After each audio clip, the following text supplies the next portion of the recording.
ተመልከቱ። አሁን ይሄ የተረገጠው ሰይጣን ነው። እሱ ሲስለው እንደዚህ ነበር። ሰውየው ይሄ ነው። ይሄኛውን ሰውዬ ነው ወደዚህኛው የቀየረው ማለት ነው።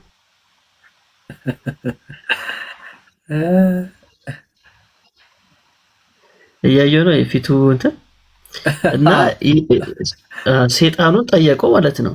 እንዴት አድርገህ በጣም ነው የሚመሳሰለው ሲባል፣ አዎ አይቼዋለሁ፣ ቁርጥ ራሱን አድርጌ ነው የሳልኩት አለ ማለት ነው። እና ይሄን ሰውዬ ነው የሳለው። ፖፕ ኢነሰንት ይባላል ማለት ነው ሰውየው። ያው ሚካኤል ደግሞ በቆንጆ ሴት አምሳል አድርጎ ነው የሳለው። ስለዚህ ሰው ልጅ በእግዚአብሔር አምሳል ሲፈጠር የኦርቶዶክሱ ሚካኤል ተብሎ የሚታመነው ስዕል ደግሞ በሴት አምሳል ነው የተሰራው። ይሄ ራሳቸውን የተናገሩት፣ እኔ ምንም አልጨመርኩም አልቀነስኩም። ራሳቸው ኦርቶዶክሳውያን የተናገሩትን ነው እንግዲህ በቪዲዮ አድርገን አሳይተናል ማለት ነው። እሺ ከዛ ደግሞ ሌላ ደግሞ ላሳያችሁ። አሁን ከዚህ ውስጥ የትኛው ነው ሚካኤል የሚለውን እስቲ ትመርጡልኛላችሁ። ይሄኛው የምናውቀው ነው። በልጅነታችን ሁላችንም እንግዲህ ሚካኤል ነው ብለን የሰገድንለት የሳምነው የዘመንለት ስዕል ነው። በኋላ ሴት እንደሆነ አወቅን። ይሄ የተለመደው ነው። ይሄኛው ደግሞ አለ። ይሄኛው ለአፎሚያ ሲገለጥላት የአፎሚያን ታሪክ የምታውቁት ከሆነ ድርሳነ ሚካኤል ላይ አለ። ድርሳነ ሚካኤል ላይ አፎሚያ የምትባል አንድ ሴት ነበረችና ለሷ ሚካኤልን ትዘክረው ነበር ሁሉ ጊዜ። እና አንድ ቀን ሰይጣን ሚካኤልን መስሎ መጣና እኔ ሚካኤል ነኝ አላት። ከዛ በኋላ አፎሚያ እንዴ ሚካኤልማ ከሆንክ የሚካኤል ስዕል እኔ ያለኝ፣ የሚካኤል ስዕል ላይ መስቀል ይዟል ሚካኤል፣ አንተ ግን መስቀል አልያዝክም እና ጠብቀኝ ስዕሉን ይዤ ልምጣ ትለዋለች ማለት ነው። ከዛ ስዕሉን ይዛ ስትመጣ ሰይጣኑ ብን ብሎ ይጠፋል። እና እሱን ለማሰብ የኔ እንደዚህ አድርጎ ስዕሎታል ማለት ነው። ግን እዚህ ላይም ያው አልያዘም መስቀል። እዚህ ጋር እንደምታዩት አፎሚያ ይላቸዋል። ለቅድስት አፎሚያ የሚል ሀሳብ ያመጣል። እሺ እና ቂጡን የወጋው አንዱ ይሄን ፖስት አድርግ ከታች ምን ቢል ጥሩ ነው፣ ጌታዊ ክትባት ነው በላይ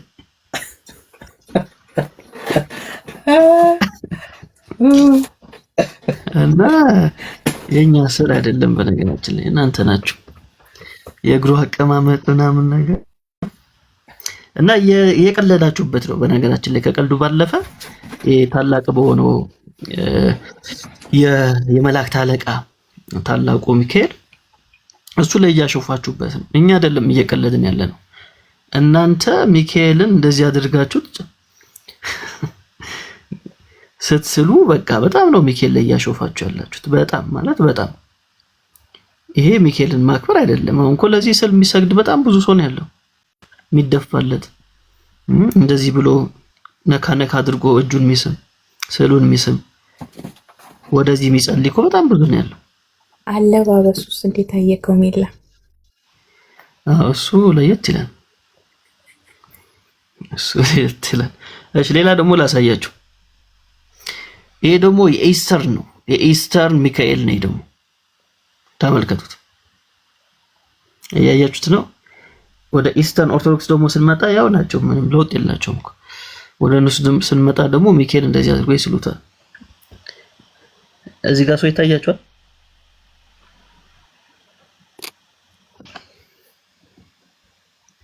ይሄኛው ተመልከቱ። ይሄም ሚካኤል ነው። እዚህ ጋር ያያችሁ። ይሄን ለሚገምት ሰው እንደው ሽልማት አለኝ ትላለህ።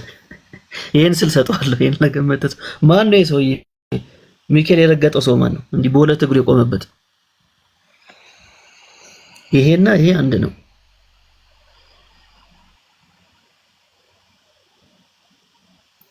ማን ይመስላችኋል?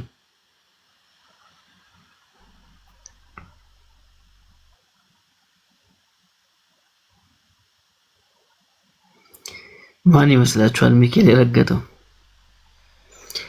ይሄ የኢስተርን ኦርቶዶክስ ነው። የኢትዮጵያ አይደለም። የኢትዮጵያማ ይሄ ነው። የኢትዮጵያማ ያው ቂጡን ያወጋው። ይሄኛው ደግሞ ያው ይሄ የካቶሊኩ ነው። ይሄኛው የኢትዮጵያው ነው።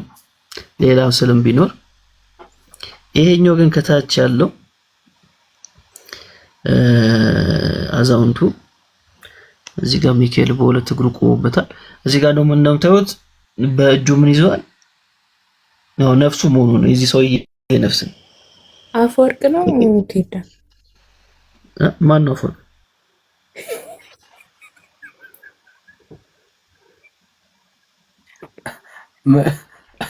እዚህ ምን ታርጊ?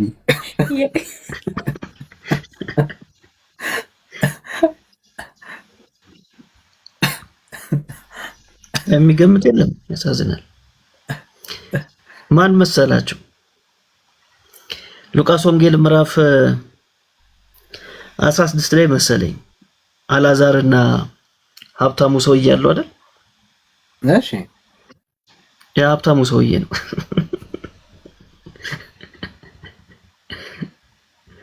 ሀብታሙ ሰውዬ ነው በሲኦል ሆኖ እንደዚህ የረገጠው በሲኦል ሆኖ ማለት ነው። እና እዚህ ጋር እንደምታያቸው እነዚህ ሰይጣኖች ጸጉሩን ምናምን ነገር እንትን ይጎቱታል። ሉቃስ 16 ላይ ያለው ሰውዬ ነው። እቺ ነፍሱ ነች።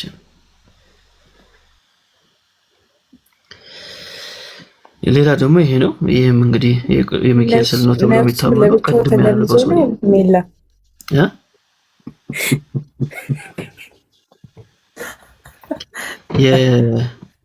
በኢትዮጵያ በጣም የሚታወቀው ስዕል ነፍሱ ለብቻው ተገልጾ እንደዛ ነው የሚያደርጉት ሲስሉ። የማርያምም እንደዛ አላቸው። ይሄ ሚካኤል ነው። ሌላው ይሄም አለ እንግዲህ። ይሄኛው ደግሞ ይሄም ራሱ ሚካኤል ነው ተብሎ የሚታመነው። ይሄ ደግሞ እዚህ ጋር እንደምታዩት እነዚህ ነማን ናቸው? ይሄ እንኳን መገመት ትችላላችሁ። ድርሳነ ሚካኤል ላይ አንብበናል ከዚህ በፊት።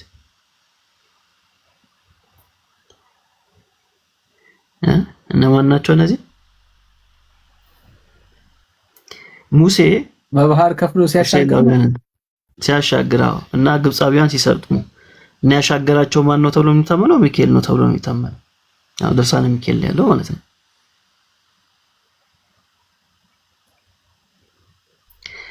ያው እቺ እንትና ነች፣ ማርያም ነች። ማርያም ከበሮ ይዛ ነው እና ሚካኤል ነው ያሻገራቸው ተብሎ ስለሚታመን ትምህርቱ በስዕል አድርጎት ማለት ነው። ግን መጽሐፍ ቅዱስ ላይ የሌለ ታሪክ ነው። ሚካኤል ለዚህ እስራኤላውያኖችን አላሻገረም። እግዚአብሔር ነው ብቻውን የመራቸው አይደል? ብቻውን የመራቸው እግዚአብሔር ነው። እሺ አንድ የመጨረሻ ላሳያችሁ። ይሄኛው ደግሞ አለ።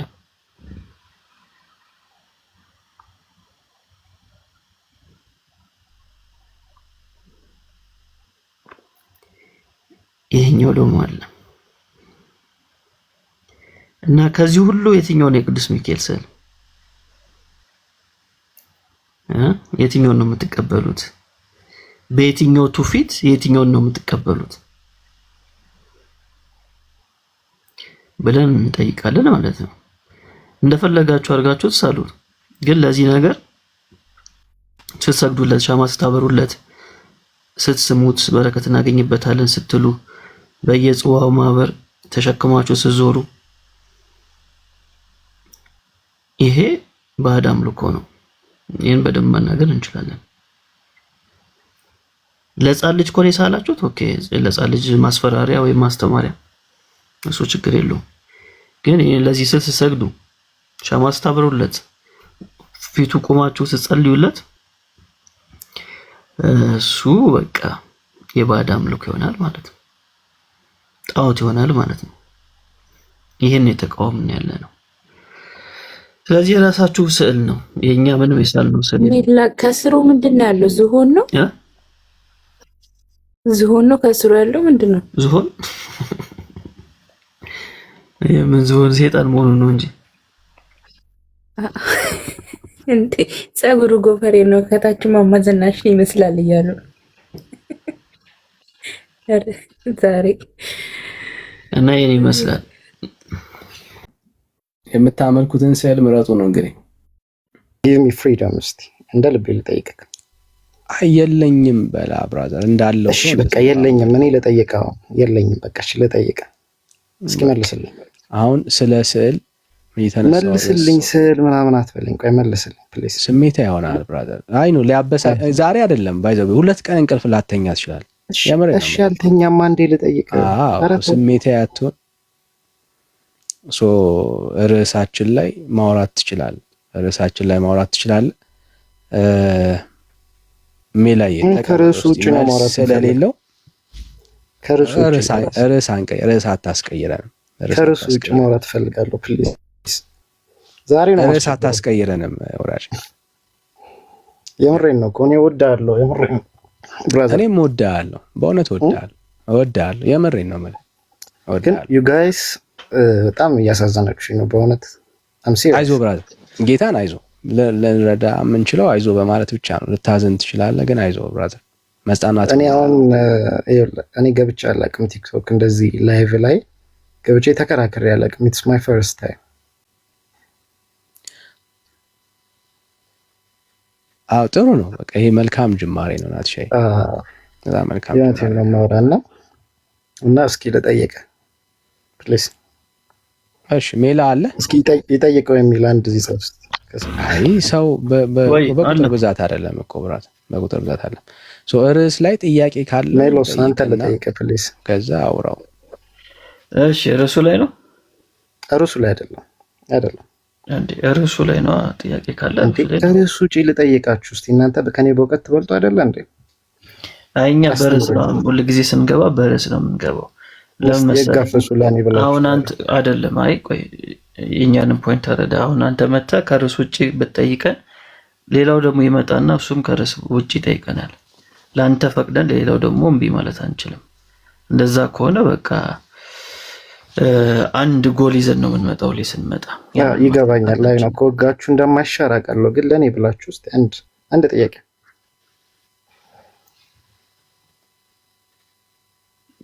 እንዴት ነው በምን ቋንቋ?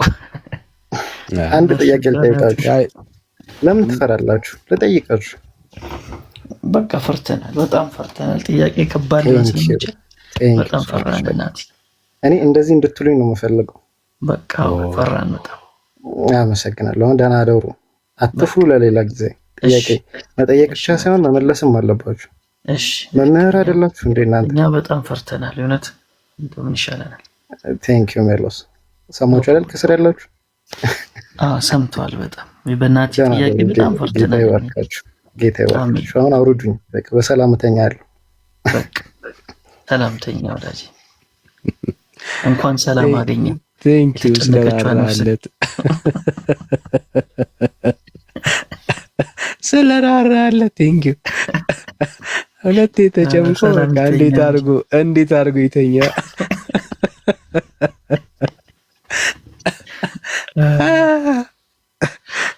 አልተኛም አለ ዛሬ።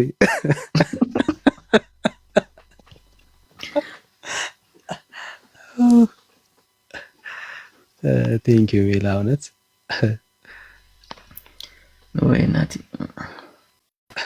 አይ ነገሩ ምንድነው? ወተት የሚል ነገር ባለፈው አንስተን አልነበረ ቤት ላይ እና ብዙ ሰዎች ተጣልተዋል አሉ ከስዕሎች ጋር ቤት ገብተው ወተት አምጪ ታፈልቂያለሽ የሚባል ነገር ሰምተናልና አምጡ እያሉ ድብድብ ላይ እንደነበሩ ትንሽ የሆነ ፍንጭ ታዋቂ ነበሩኛል። በተወደደ ወተት ወንድም ካለማ እኛም እንፈልጋለን። የሆነች አንዷ ተንኮለኛ ጴንጤ ከዲቤቱ በኋላ ምን አለችኝ? እኔ ምን ኤርሚ አለችኝ፣ ይሄ ነገር እውነት ነው እንዴ? እኔ ለልጄ ዝም ብሎ ውሃ የተቀላቀለበት ወተት ከምገዛ ጤንነቱ የተረጋገጠ ከሆነ ስዕሉን በገዛ ይሻላል እንዴት ነው ብላለች። አዋጭ ነው፣ በጣም አዋጭ ነው። አዎ። እና ብዙ ተጣልተዋል አሉ ቤታቸው ካሉት ስዕሎች ጋር እና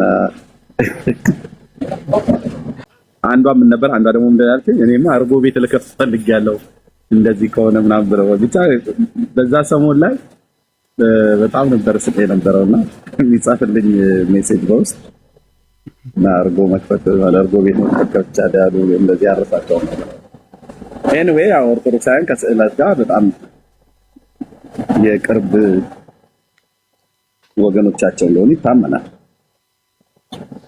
አይደለም ቤታቸውን እኮ ኪሳቸውን ብትፈትሽ ስዕል አታጣም። ኪሳቸው ነው ወንዱም በዋሌት ውስጥ አድርጎ የቅዱስ ሚካኤል የአርሴማ የእመቤቴ ወላዲቴ ምናምን ነገር ብሎ የሚለው አለ ዋሌት ውስጥ አድርጎ። ግን በጣም የሚያሳዝኑኝ ዋሌት ውስጥ ያሉት እጣን አንድ ቀን የማይታተምላቸው ሰንደልም ጭስም እንትን አይላቸውም። ሁሉ ቀን ያው የሚጠጡት ፈስ ነው። ፈስ ሲያንዛርጥበት ነው የሚውለው ዋሌት ውስጥ አድርጎ ማለት ነው ወንዱ። እነሱ በጣም ነው የሚያሳዝኑኝ። ይሄናል ግፍ በቤት ውስጥ ያሉት እጣን ሲታተምላቸው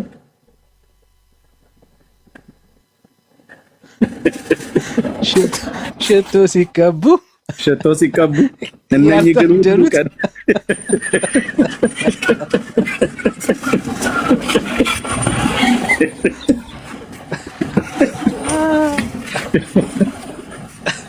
ግማሹን ለክብር ግማሹን ለውርደት ይሰራዋል እንደተባለው ማለት ነውና እነኚህ ዋሌት ውስጥ በተለይ ወንዶች ዋሌት ውስጥ የሚኖሩት በጣም እና ፍትህ ኪሳችሁ ስላሉ ስዕሎች ኤርሚ ሰላም ነው። ኤርሚ እንዴት ነው ናቲ? በስማ ምን ያገኛለሁ ብዬ አላሰብኩም ነበር የምር። እሺ እንዴት ነው ወንድማችን?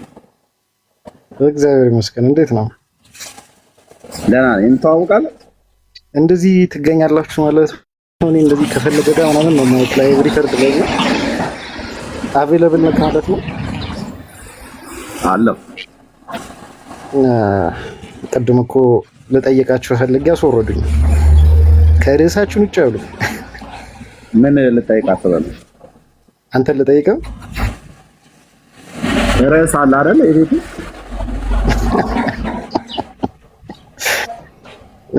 አንተም አይ ርዕስ አለ አይደል? ከፈቀዱልን ችግር የለውም። አይ በርዕስ አልቻልኳቸውም እኮ ለዛ ነው። አሳምነውኝ ነው። በስዕሉ አመንክ? አዎ አሳምናችሁኛል። እኔ ሌላ ጥያቄ ፈልጌ ነው። እሺ ምንድነው ጥያቄ? ተፈቀደልኝ? ምንድነው ጥያቄ? እሺ ስጠይቀን እኛም እንጠይቃለን። ግን ታውቃለህ ከመልስ በኋላ ስጠይቀን እኛም እንጠይቃለን። እናንተ ቸርች ውስጥ የሚነገረው ልሳነ መጽሐፍ ቅዱሳዊ ነው? አዎ። እስኪ ማስረጃ አምጣ። አንደኛ ቆሮንቶስ 13 ማን 14 ምን ይላል? ቁጥር 3 ምን ይላል እኮ? አውጥተህ አንብበው። እንዴ አንተ አይደለ እንደ ነገርከኝ? እሺ ላምባል እንዴ ታዲያ እንደምን እኛ መጽሐፍ ቅዱስ እግዚአብሔር ቃል አይደለ ልንበረክበት ነው። ከኪሳችን ከእጃችን አይጠፋም። ትንሽ ከቀልድና ከቧልት ወደ እግዚአብሔር ቃል እንሸጋገር። እኔ ስገባ ቢያንስ አይ ቀልደውብሃል እንዳልከው። አዎ ቀልድ ነው ስራው እኮ ነው። በስዕሎች ያልተቀለደ በምን ይቀለዳል?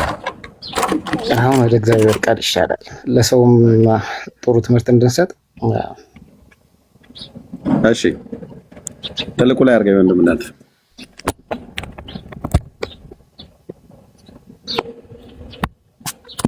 ኦኬ ያው ፍቅርን ተከታተሉ፣ መንፈሳዊ ስጦታ ይልቁንም ትንቢትን መናገር በብርቱ ፈልጉ። ልሳንስ የሚነገር በልሳን የሚናገርስ ለእግዚአብሔር እንጂ ለሰው አይናገርም፣ የሚያስተውለው የለምና። በመንፈስ ግን ሚስጥርን ይናገራል። ትንቢትን የሚናገር ግን ለማንነት፣ ለመምከር፣ ለማጽናናትም ለሰው ይናገራል። በልሳን የሚናገር ራሱን ያንጻል፣ ትንቢትን የሚናገር ማህበሩን ያንጻል። ሁላችሁ በልሳኖች ልትናገሩ ወድ ነበር፣ ትንቢትን ልትናገሩ ግን ከዚህ ይልቅ ወዳለሁ። ማህበሩ ይታነጽ ዘንድ ንግግሩ ባይተረጎም ይበቃል። ቆይ እንዴ አንተ ሆንክ እንዴ ይበቃል ባዩ እኔ ነኝ እኮ ያመጣሁት መረጃዬን እኔ ነኝ ያመጣሁት። በልሳኖች ነገሩ ባይተረጎም በልሳኖች ከሚናገር ይልቅ ትንቢትን የሚናገር ይበልጣል። አሁን ግን ወንድሞች ሆይ ወደ እናንተ መጥቼ በልሳኖች ብናገር በመግለጥ ወይንም በእውቀት ወይንም በትንቢት ወይንም በትምህርት ካልነገርኳችሁ ምን ይጠቅማችኋል? ነፍስ የሌለበትን ነገር እንኳን ዋሽንት ክራርም ቢሆን ድምፅን ሲሰጥ ድምፁንም ልዩነቱን ባይገልጥ በዋሽንት የሚነፋው ወይንም በክራር የሚመታው መዝሙሩን እንዴት ይታወቃል? ደግሞ መለከት የማይገለጥን ድምፅ ቢሰጥ ለጦርነት ማን ይዘጋጃል? እንዲሁ እናንተ ደግሞ የተገለጠውን ቃል በአንደበት ባትናገሩ ሰዎች የሚናገሩትን እንዴት አድርገው ያስተውሉታል? ለነፋስ የምትናገሩ ይሆናልና እንዲያስተውሉት ተርጉሙ እያለ ነው። እሺ በዓለም ምናልባት ቁጥር የሌለው የቋንቋ አይነት ይኖራል። ቋንቋው ግን የሌለው ሕዝብ የለም። እንግዲህ ቋንቋው ፍቺው ባላውቅ ለሚናገረው እንግዳ እሆናለሁ፣ የሚናገረውም ለእኔ እንግዳ ይሆናል። እንዲሁም ደግሞ እናንተ መንፈሳዊ ስጦታን በብርቱ ፈልጉ። የምትፈልጉ ከሆናችሁ ቤተክርስቲያንን ለማነጽ እንዲበዛላችሁ ፈልጉ። ስለዚህ በልሳን የሚናገር እንዲተረጉም ይጸልይ። በልሳን ብጸልይ መንፈሴ ይጸልያል። በልሳን ብጸልይ መንፈሴ ምን ይላል? ይጸልያል። አእምሮ ግን ያለ ፍሬ ነው። እንግዲህ ምንድነው? በመንፈስ ጸልያለሁ፣ በአእምሮም ደግሞ ጸልያለሁ። በመንፈስ ዘምራለሁ፣ በአእምሮም ደግሞ ዘምራለሁ። እንዲህማ ካልሆነ አንተ በመንፈስ ብትባርክ ባልተማሩት ስፍራ የተቀመጠው የምትለውን ካላወቀ እንዴት አድርጎ ለምስጋና አሜን ይላል? አንተማ መልካም ታመሰግናለህ፣ ሌላው ግን አይታነጽበትም። የማቀለማቸውን ክፍሎቼ ከሁላችሁ ይልቅ በልሳኖች እናገራለሁና እግዚአብሔርንም አመሰግናለሁ። ኦኬ። ነገር ግን ሌሎችን ደግሞ አስተምር ዘንድ በማህበር እልፍ ቃላትን በልሳን ከመናገር ይልቅ 5 ቃላትን በአእምሮ ልናገር እወዳለሁ። ወንድሞች ሆይ በአእምሮ ሕፃናት አትሁኑ፣ ለክፋት ነገር ሕፃናት ሁኑ እንጂ በአእምሮ የበሰለ ሁኑ። ለሌሎች ልሳኖች በሚናገሩ ሰዎችና በሌላ አንደበት ለዚህ እናገራቸዋለሁ፣ እንዲህም ቢሆን አይሰሙኝም ይላል ጌታ ተብሎ በሕግ ተጽፏል። እንግዲህ በልሳኖች መናገር ለማያምኑ ምልክት እንጂ ለሚያምኑ አይደለም። ትንቢት ግን ለሚያምኑ ነው እንጂ ለማያምኑ አይደለም።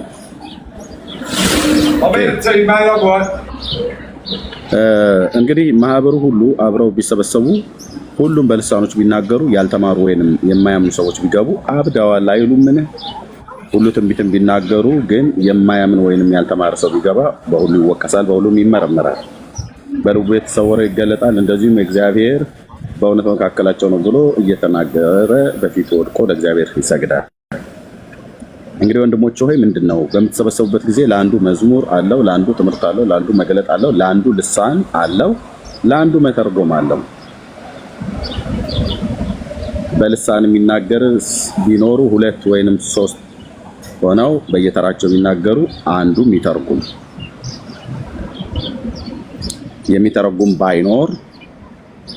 የሚተረጉም ባይኖር ግን በማህበር መካከል ዝም ይበልና ለራሱና ለእግዚአብሔር ይናገር። ኦኬ። ዝም ይበልና ማለት ድምጹን እንዳይሰማ አድርጎ ሌሎችን ሰዎች አጠገቡ ያሉትን እንዳይረብሽ አድርጎ ግን ለራሱና ለእግዚአብሔር ይናገር። ምኑን? ልሳኑን ማለት ነው። ለምን? ከእግዚአብሔር ጋር ሲነጋገር ሚስጥርን ስለሚነጋገር ማለት ነው። ነቢያት 2 ወይንም 3 ሆነው ይናገሩ፣ ሌሎች ይለዩአቸው። በዚያ የሚቀመጥ ለሌላው አንድ ነገር ቢገለጥለት ፊተኛው ዝም ይበል። ሁሉም እንዲማሩ፣ ሁሉም እንዲመከሩ፣ ሁላቸው በእያንዳንዳችሁ ትንቢት ልትናገሩ እወዳለሁ። የነቢያትን መናፍስት ለነቢያት ይገዛሉ። እግዚአብሔር የሰላም አምላክ ነው እንጂ የእውቀት አምላክ አይደለምና በቅዱሳን አብያተ ክርስቲያናት ሁሉ እንዲህ ነው ብሎ ይላል ማለት ነው። ስለዚህ መጽሐፍ ቅዱሳዊ ነው ብለኛል። አዎ መጽሐፍ ቅዱሳዊ ነው። እነ ጳውሎስ ሲጸልዩ የነበሩት አቤት ጠቅላላ አድርገህ አስረዳኝ እስኪ። አንተ አሁን ሁሉንም አነበብክልኝ፣ በጣም አድርገህ አስረዳኝ አንተ በገባህ። እሺ ከእግዚአብሔር መሆኑን አይደለ መረጃ አስተኛ ያልከው? የኔ ጥያቄ የነበረው እናንተ የምትናገሩት ልሳን መጽሐፍ ቅዱሳዊ ነው እኮ። ታዲያ መጽሐፍ ቅዱሳዊ ነው ብዬ ይሄ ልሳን ትርጉም አይደለ? አሁን እሱ የነገርከኝ ልሳን ምን እንደሆነ አይልም የልሳን ትርጉም አይደለም ይሄ የነገርኩህ። ቋንቋ ነው ይላል። ልሳን እኮ አይደል? የዓለም ቋንቋ ነው ይላል። የት አለ የዓለም ቋንቋ ነው ብሎ የሚለው? አንብበህልኛል። ወደ ላይ ወጣ። ልሳን ቋንቋ አይደለም። የዓለም ቋንቋ ነው ብሎ የሚለው የቱ ጋር ነው ብዬ የምልህ። ምን ማለት ነው? እሺ ልሳን አስረዳኛል። ከየት አመጣህ? አላስረዳም። ከየት ነው ያመጣኸው አንተ የዓለም ቋንቋ ነው ብሎ የሚለው? እሺ ቅርታ ተሳስቼ ነው። አንተ አስረዳኝ። ኦኬ። ስለዚህ እኔ አስረዳ ማለት አልገባኝ። አንተ አስረዳኛው። እሺ ኦኬ።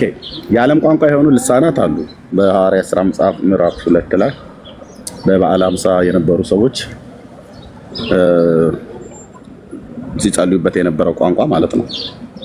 እዛ የነበሩ ወደ 15 የሚሆኑ አገሮች ከዛ የመጡ ሰዎች የሚሰሙት የተወለዱበት የራሳቸውን ቋንቋ በገዛ ሀገራችን ቋንቋ ይናገራሉ ብለዋል። ልክ ነው። ልሳን ቀጥታ ትርጉሙ ከፈለክ ቋንቋ ነው። ቋንቋው ግን በዓለም ያለ ቋንቋ ብቻ አይደለም፣ ሰማያዊም ቋንቋ ነው። ሰማያዊ ቋንቋ የሆነውን ለምሳሌ እዚህ ጋር ፍቅርን ተከታተሉ መንፈሳዊ ስጦታንም ይልቁንም በትንቢትን መናገር በብርቱ ፈልጉ ካለ በኋላ በልሳንስ የሚናገርስ ለእግዚአብሔር እንጂ ለሰው አይናገርም ይላል። በልሳንስ የሚናገር ለማን ነው የሚናገረው ነው የሚለው? ናትናኤል ግን የሰማይ ቋንቋ ነው አይልም አይደል ወንድም? ወዳጄ በልሳንስ የሚናገር ለማን ይናገራል ይላል? ለእግዚአብሔር ነው የሚለው። እሺ ሰው ከእግዚአብሔር ጋር የሚነጋገርበት ቋንቋ በምድራዊ ቋንቋም ነው ወይስ እግዚአብሔርስ የሚሰጠው? በምድራዊ መነጋገር ይችላል ከእግዚአብሔር ጋር። ኦኬ። ስለዚህ እዚህ ክፍል ላይ በልሳንስ የሚነገር ለእግዚአብሔር ይናገራል ብሎ ያለው በምድራዊ ቋንቋ ነው ብለህ የምትለኝ? በልሳን የሚናገርስ ለእግዚአብሔር እንጂ ለሌላ ሰው አይናገርም ነው የሚለው እኮ። ይሄንን ልሳን ብሎ ያለው ምድራዊ ቋንቋ ነው ብለህ የምትለው? ኦፍ ኮርስ ምድራዊ ቋንቋ ነው። አምጣ መረጃውን። ሰማያዊ የሚል መረጃ ስጠኝ አንተ። መረጃውን አምጣ አንተ። ነው ብለህ ክሌም ስላደረክ ነው ብለህ ክሌም ስላደረክ መረጃውን አምጣ። ኦኬ። ስለዚህ ቴንኪው። ልሳን ማለት ለሐዋርያት የተሰጠ ወንጌል እንዲሰበክ ለሐዋርያት በመንፈስ ቅዱስ እሱ ሐዋርያት ሥራ መጽሐፍ ምዕራፍ 2 ላይ ነው። ኦፍ ኮርስ እኮ የነገርኩህ እኮ ነው አይደለ?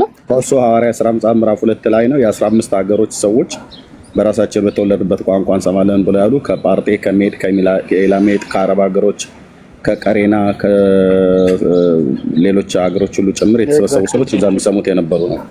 ይሄ እዚህ ቆሮንቶስ መልእክት ላይ ጌታ ኢየሱስ።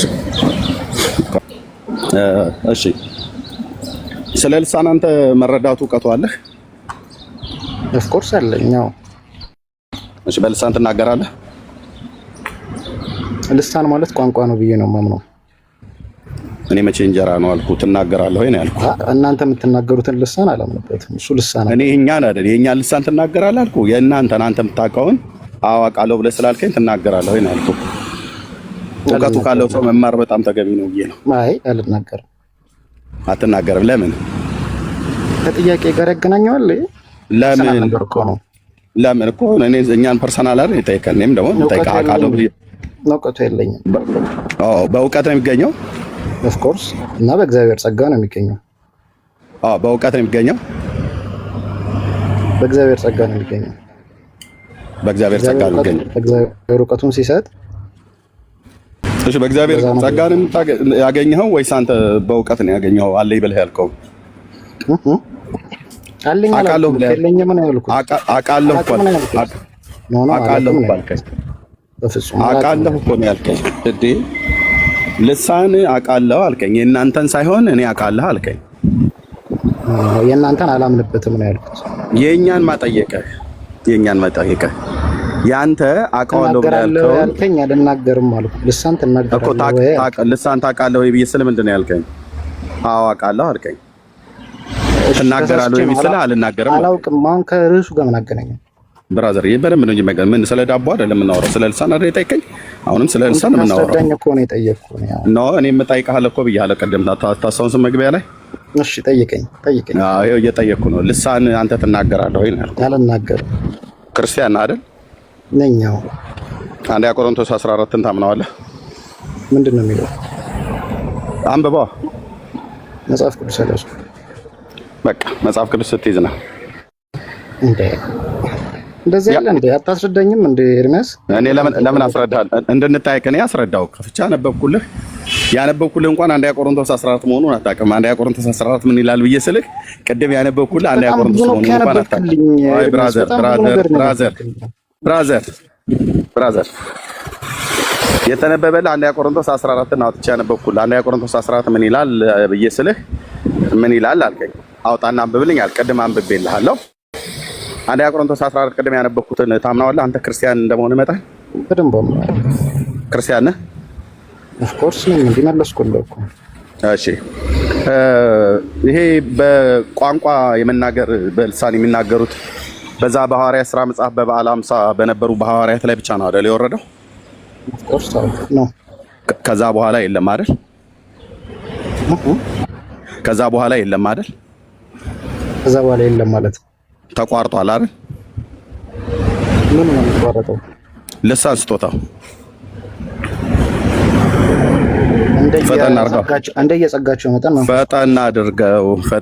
ልሳኑ ተቋርጧል አልተቋረጠም ማለት መፍጠን ማለት እየመለስኩኝ እኮ ነው ወንድሜ እኮ መልሰዋ። ታዲያ ሐዋርያት ሥራ መጽሐፍ ምዕራፍ 2 ላይ አልተቋረጠም አይደል? አልተቋረጠም። እስከ መቼ ዘመን ድረስ? እስከ ዓለም ምጽአት። ስለዚህ አሁንም ይሰራል ማለት ነው። ኦፍ ኮርስ ይሰራል። ኦኬ አንተ ኦርቶዶክስ እምነት ተከታይ ነህ? አሁን የልሳን ስጦታ አልተቋረጠም ብለህ ታምናለህ? የልሳን ስጦታ ያልተቋረጠው በእናንተ ቤተክርስቲያን ውስጥ አለ? ምንድነው እሱ እንዴ? የልሳን ስጦታው ያልተቋረጠው እስከ ዘመኑ ፍጻሜ ድረስ ይሰራል ብለህ ያልከው ያልተቋረጠው የልሳን ስጦታ በእናንተ ቤተክርስቲያን አለ? በደንብ አለ። ለምሳሌ እነማን ይናገራሉ? ማን እንደዚህ ብዬ ልገልጽልህ አልችልም። እንዴት ነው የማትገልጽልኝ? አይ ዝም ብሎ አይደለም የማይታወቅ የሰው ቤት ቆይ አድምጣኝ። የሰው ቤት ልሳን አውቃለሁ ብለህ የእናንተን አላውቀውም አልቀበልም ብለህ ያልከው ስለምታውቀው ማለት ነው። የእናንተን ቤት አውቃለሁ ማን የሰው ቤት አውቃለሁ ወዳጅ ካልሆነ በሰላም በታች ትወርዳለህ ማለት ነው። ቅድም ስጠይቀኝ እኔም ጠይቃለሁ ነው ብያለሁ። ለምጠይቀኝ ነገር ጠይቅ ትችላለህ አልኩ። ኤርሚ ስለማከብርህ እኮ ነው እንደዚህ የማወራህ። ምን ከዚህ ውጭ ብልታ እኔም ስለማከብርህ አይደል እንደዚህ የማወራህ? አይ ወደ ታች እኮ በቃ ከሌለ ታዲያ ምን ታደርገዋለህ ብራዘርዬ? እሺ እናንተ ቤተክርስቲያን ማን ይጸልያል አልኩ? የማይታወቁ አባቶች፣ በገዳም ያሉ አባቶች፣ እግዚአብሔር መንፈስ የማይታወቁ አባቶች አይደል? ምን እያሉ ነው የሚጸልዩት? እንዴት ነው የሚጸልዩት? ልሳኑ ምን እያሉ ነው የሚጸልዩት? ቋንቋ ነው አይደል? ልሳን በዓለም ሀገራት የሚነገር መንፈስ ቋንቋ ነው አይደል ወይ ነው ያልኩት? ቋንቋ ነው። በደንብ ነው። ቴንክ ዩ። ስለዚህ እነሱ አባቶች የሚጸልዩትን ልሳን ላሳየህ አይደል? አባቶች የሚጸልዩትን ልሳን ላሳየህ አይደል? ላሳይክ? አንተ ነው የምታሳየኝ? አዎ አንተ ካላሳየኝ እኔ ላሳየህ። አሳየኝ እስኪ። እሺ ሜላ አለ ወይ ወንድምነት? ባርቶስን አውጣለት መጽሐፍ ባርቶስ እና የብፁዕ አቡነ ፋኑኤልን ቪዲዮ አምጣልኝ ወንድምነት። እና ወንድማችን የእሳቸውን ምክር ሰምቶ መጽሐፉን እናሳየውና ትርጉሙን አሁን እዚህ ያስቀምጥልናል። ከኛ ደግሞ ቅድም የተጠየቁትን አንደኛ ቆሮንቶስን በደንብ አብራራለሁ ማለት ነው። ወንድምነት አለ ባርቶስ አለ አይደል ወንድምነት? ወይ ሜላ ጋር ይኖራል ብዬ አስባለሁ። ሜላ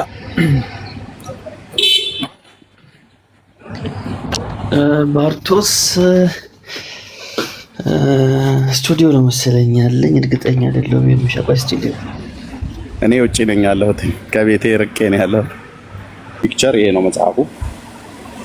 ይሄን መጽሐፍ ግዛና ስክሪንሾት አድርገህ ይሄን መጽሐፍ ግዛና አንብበው። አባቶችህ ዋሻ ውስጥ ጫካ ውስጥ የተደበቁት አባቶችህ ቢጸልዩት ልሳን ነው። ስለዚህ ጉዳይ ልሳነ ሚካኤል ላይ ያለው ወንድምነት ቆይ አሳየዋለሁ። እሱን እናሳየዋለን። ዞራ ህዳር አይደል? እሺ እሱኛውን አውጣው። ያ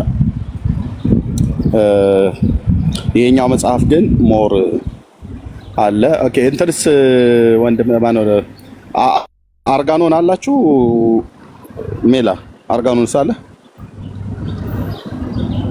እሱም ኦፊሰር አይ ቲንክ አርጋኖን አርብ ላይ ነው እሑድ ላይ አይ ቲንክ ያለ ይመስለኛል። የማርያም ልሳን ያውም ደግሞ ማለት ነው። ይሄም የማርያም ልሳን ነው ተብሎ የሚታመነው ኤንዌይ በዚህ ክፍል ላይ መጽሐፉ ቢኖር ኖሮ ጥሩ ነበረ። የተጻፈ ነው የእናንተ ልሳን ማለት ነው። ሌላ አይ ዶንት ኖ እዚህ ውስጥ ማን ይኖራል? ባርቶስ ቢኖር በጣም ጥሩ ነበረ። ከሌለም እኔ አሁን ውጪ ነኝ ያለሁት። ከቤቴ ራቅ ብዬ አንድ ቦታ ላይ ነው ያለሁት። ይሄን ቀጠሮ ፖዝ አድርገው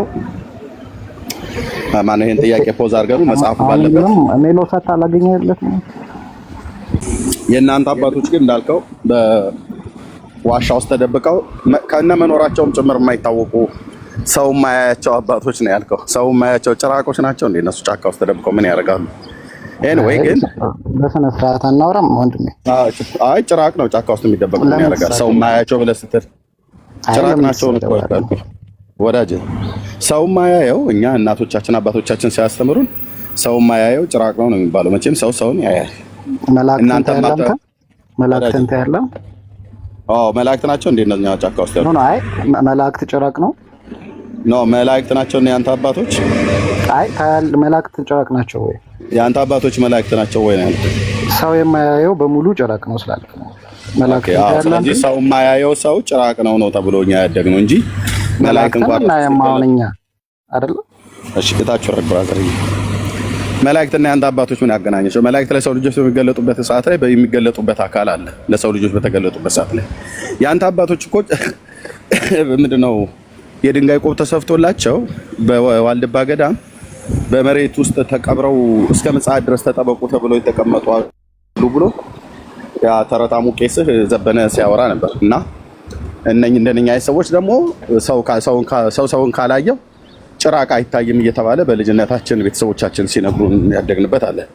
መላእክትማ ሲገለጡ ይታያሉ። ለሰው ልጆች በተገለጡበት አካል መጥተው ሲያወራ ዳንኤል ሲያወራ ለገብርኤል ማነው ገብርኤል ለዳንኤል ሲያወራ ገብርኤል ለማርያም ገብርኤል ለዘካርያስ እንደዚህ ሲያወራ የጌታን መልአክ ለዳዊት በኢያቡሳዊ በኦርናው ድማ ላይ እንደዚህ ይታያል።